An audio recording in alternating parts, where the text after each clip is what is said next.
नमस्कार दोस्तों, आप सभी का स्वागत है आपके अपने YouTube चैनल शांत निकेतन में। हम सभी हिंदी नाटक पढ़ रहे हैं जो कि NTA UGC नेट के सिलेबस में लगाया गया है। आज जो हमारा नाटक है वह है आगरा बाजार, जो कि हबीब तनवीर द्वारा लिखा गया नाटक है।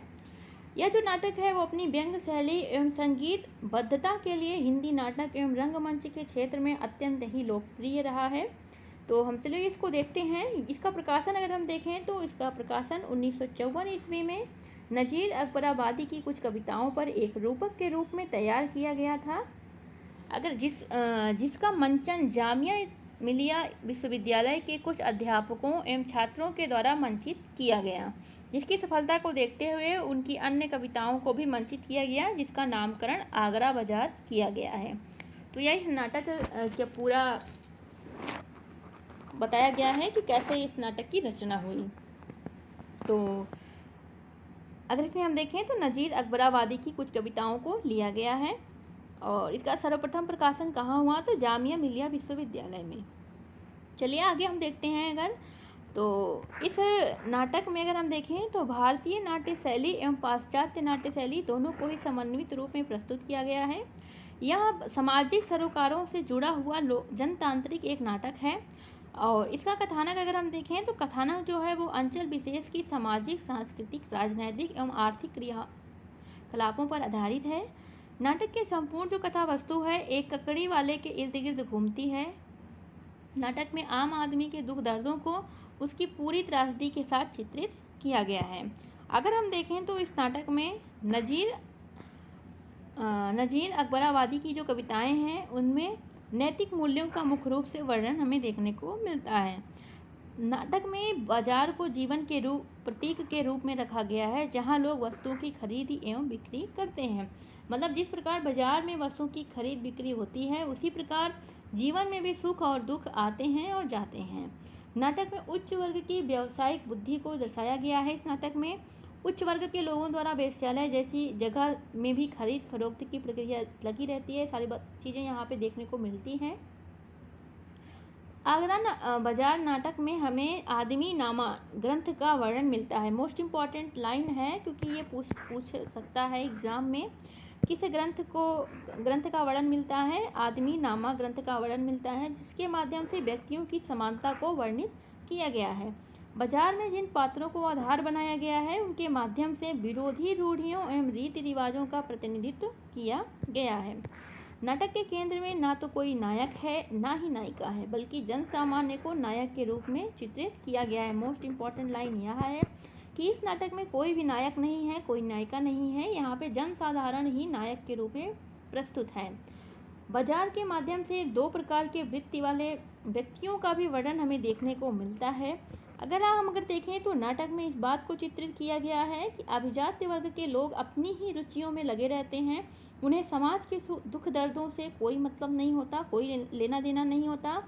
धर्म की संकीर्णता राजनीतिक गतिविधियों की वजह से उत्पन्न होती है, जबकि जन सामान्य के बीच इस प्रकार का कोई भेदभाव हमें देखने को नहीं मिलता है। अगर हम देखें तो नाटक में लोक संस्कृति और लोक विरासत के चित्रण भी हमें देखने को मिल सकते हैं। अभिजात साहित्य के माध्यम से उन कवियों पर व्यंग किया गया जो साहित्य को संकुचित दायरे में कैद करना चाहते थे। इसके अलावा आत्मकेंद्रित के अलावा लोक कवि को अधिक महत्व दिया गया है। इस नाटक में आत्मकेंद्रियता के अलावा लोक कवि को भी महत्व दिया गया है। कविता का जो उदय है वो जन सामान्य के बीच से ही होता है और उसी के माध्यम से उसका विकास भी होता है। साहित्य में वर्ग विशेष के अधिकार का विरोध किया गया है। समूचे नाटक में लोकोन्मुखता को आधार बनाया गया, जो इसे आधुनिक नाटक सिद्ध करता है। सबसे मोस्ट इम्पॉर्टेंट बात यह है कि कुछ आलोचकों ने इसे कथा विहीन नाटक कहा है और इसे नाटक मानने से ही इनकार कर दिया है। इस नाटक में अगर हम देखें, आज़ादी के बाद की बाजारी संस्कृति, उससे उत्पन्न होने वाले खतरों को मतलब चित्रित किया गया है। यहाँ पे खतरों से लड़ने की साथ साथ शक्ति भी यहाँ पे हमें प्रदान की गई है। इसके अलावा अगर हम देखें तो इस नाटक में यह हिंदी साहित्य का एक प्रथम ऐसा नाटक है जिसमें लोक संस्कृति की प्रस्तुति की गई। नाटक के अगर हम अन्य बिंदुओं को देखें तो इसमें आम आदमी के सुख दुख, आस्था, विश्वास, अनंत संघर्ष की सहज, सरल एवं आत्मीय अभिव्यक्ति की गई है। लोक एवं अभिजात्य के द्वंद्व में लोक की पक्षधरता यह नाटक करता है। धर्म, संस्कृति, क्षेत्रवाद, भाषाई खतरों को रेखांकित किया गया है।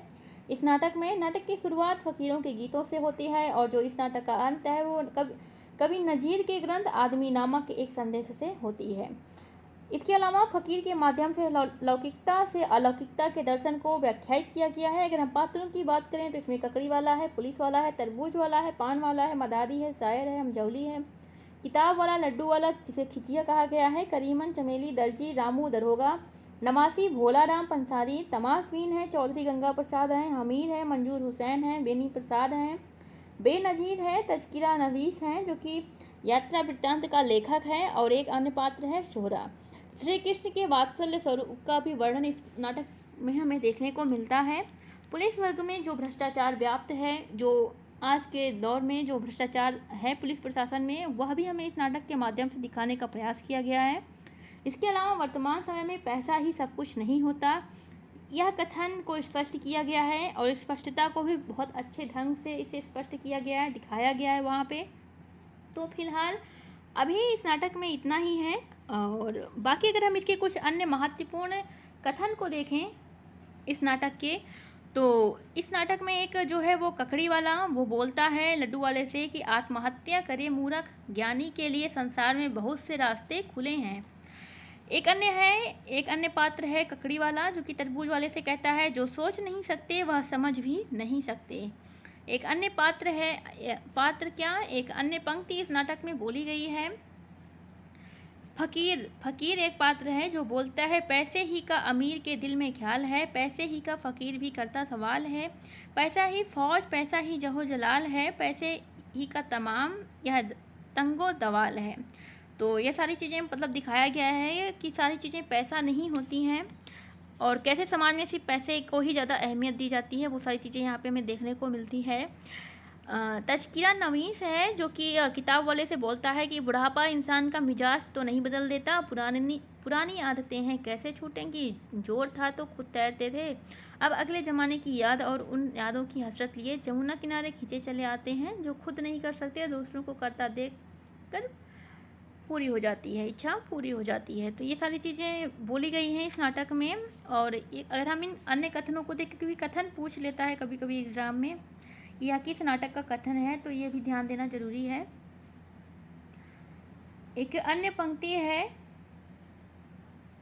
कि जो खुशामद करे खल्क उससे सदा राजी है, या सच तो यह है कि खुशामद से खुदा राजी है, अपना मतलब हो तो मतलब की खुशामद कीजिए और ना हो काम तो उस ढब की खुशामद कीजिए। तो ये सारी पंक्तियां हैं। यह जो कथन है वो फकीर बोलता है। एक अन्य पंक्ति है जो सोहदा है वो बोलता है, सोहदा की एक पंक्ति है। इसके अलावा जो कई सारे पात्र हैं उनकी अपनी कुछ पंक्तियां हैं, तो सभी इम्पोर्टेंट हैं। तो फिलहाल अभी हम इस नाटक में इतने ही महत्वपूर्ण बिंदु हैं। मिलते हैं एक अन्य नाटक के साथ, तब तक के लिए धन्यवाद।